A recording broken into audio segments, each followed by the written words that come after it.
up, wrestling fans? Welcome back to the channel. We've got a packed show today covering everything from WWE's rocky ESPN debut to some major backstage stories, injury updates, and AEW developments. So grab your favorite snack and let's dive right in. Let's start with the elephant in the room. WrestlePalooza was supposed to be WWE's triumphant debut on ESPN, but instead, it turned into a technical nightmare that left fans furious. Picture this: you're a wrestling fan who just paid $30 to watch this premium live event, you're hyped up, maybe you've got friends over, and then nothing. Error messages. Access denied. Complete lockout. That's exactly what happened to thousands of fans, and the internet was not having it. Bodyslam.net's Cassidy Haynes perfectly captured the mood with a sarcastic tweet showing the error message, saying, "Well, glad this new gimmick is working smoothly." The replies were brutal, countless fans sharing the exact same frustrating experience. Here's the kicker though, ESPN actually warned everyone this would happen.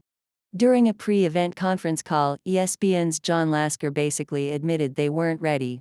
He said, and I quote, "We're not 100% there today, but over the next couple of months, the vast majority of folks subscribed to ESPN through cable providers will have access to ESPN Unlimited and WWE events."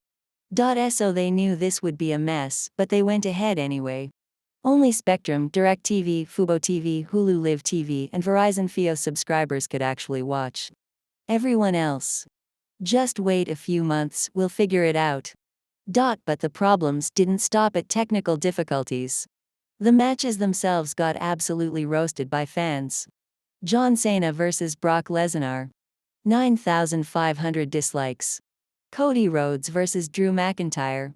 Even worse, 6,300 dislikes against just 5,700 likes. The comment sections were filled with frustrated fans saying Drew McIntyre deserves better booking and should get another WWE Championship run. Between the technical disasters, the $30 price tag, and matches that didn't deliver, WWE's ESPN era got off to a pretty rough start. Let me know in the comments if you were one of the fans who got locked out. Now let's talk about something that had everyone concerned: Jey Uso taking a nasty chair shot to the face during his match at WrestlePalooza.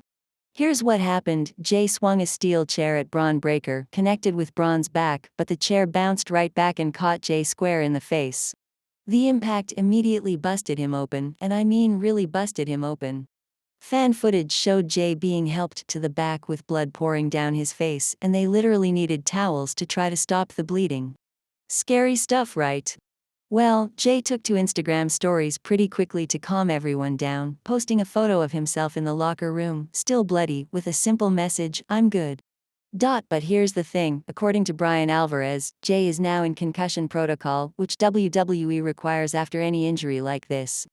As Alvarez put it, he hit Braun with the chair and it bounced off Braun's back and split him 6 ways from Sunday.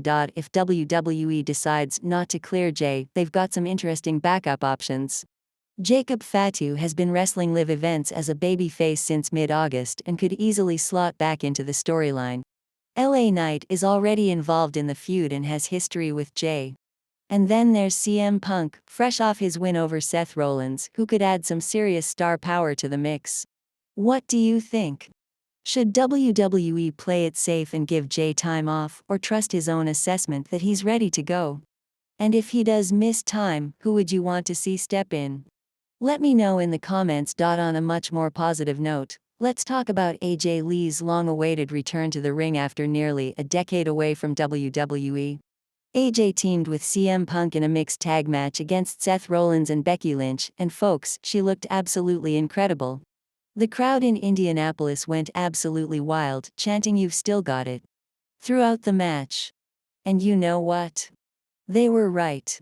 According to Fightful Select, the backstage reaction was just as positive. WWE talent and officials were genuinely impressed that AJ looked like she hadn't missed a step since her last match in March 2015. But here's the really cool part of the story: Becky Lynch was apparently the unsung hero of this whole thing. Multiple backstage sources told Fightful that Becky was instrumental in making AJ's return look seamless. One longtime WWE name said Becky has become the go-to person for helping wrestlers who've taken long absences, and she absolutely delivered again here. It's just another example of why Becky Lynch is so respected in that locker room, not just as a performer, but as a leader who helps elevate everyone around her. There was one interesting wrinkle though. Rehearsal footage of this mixed tag match actually leaked online before the event, showing all four wrestlers working through the match with the producer. That kind of footage is supposed to be top secret, and according to Fightful, WWE officials are not happy about it. Speaking of behind-the-scenes stuff, let's talk about some major creative changes happening in WWE right now.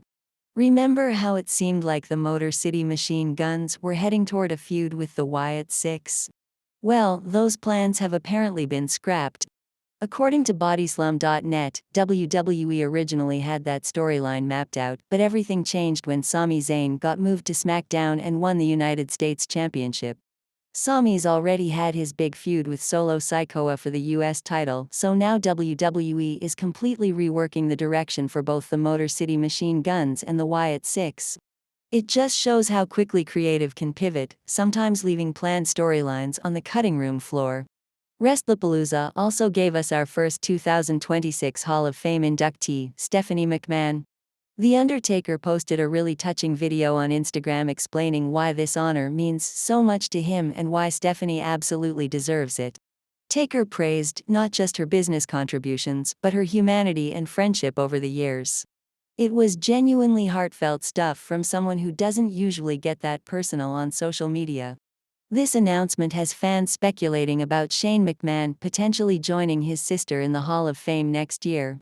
Shane's own son, Declan McMahon, even tweeted "Put Shane McMahon in the Hall of Fame," which got people talking about Shane's legacy and contributions to WWE.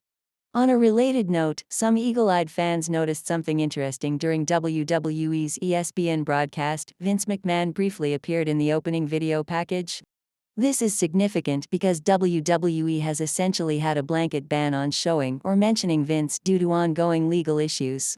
Whether this was intentional or just an oversight remains to be seen, but it sparked speculation about whether WWE might be testing the waters for slowly reintroducing McMahon content. The lawsuit with Janelle Grant is still ongoing, but WWE did bring back Brock Lesnar despite him being named in the same legal filing. There are even persistent rumors that Vince could appear during John Cena's final match, given their close personal friendship. Would it create backlash? Absolutely. But as one industry insider noted, WWE seems more focused on business outcomes than reputational risks these days. Let me rapid fire through some other notable stories. The Miz took a not-so-subtle shot at Bryan Danielson during the Wrestlepalooza kickoff show, referencing their infamous 2016 Talking Smack promo. Miz said about his wrestling style, "I've had people tell me I have a safe way of wrestling, but that person is no longer here anymore, so we don't need to talk about him." Classic Miz. We've got some injury news. Piper Niven has been sidelined since her win over Charlotte Flair on August 22 with an unspecified injury. No timeline for her return yet. And in a really cool moment of mutual respect, Edge returned John Cena's tribute from SmackDown by using Cena's signature moves during his AEW All Out match. Cena had honored Edge by using the spear and other Edge moves, so Adam Copeland fired back with a 5-knuckle shuffle and an attitude adjustment. Both guys shared photos afterward, showing the respect transcends company lines. Finally, let's touch on some AEW news. Tony Khan has a major announcement coming on this week's Dynamite, and speculation is running wild about what it could be. The leading theory: AEW Women's Tag Team Championships might finally be happening. Brian Alvarez hinted at this on Wrestling Observer Radio, noting that the titles have actually been made already. Khan confirmed that much. He pointed to a social media post from Mina Shirakawa with Tony Storm as a potential clue.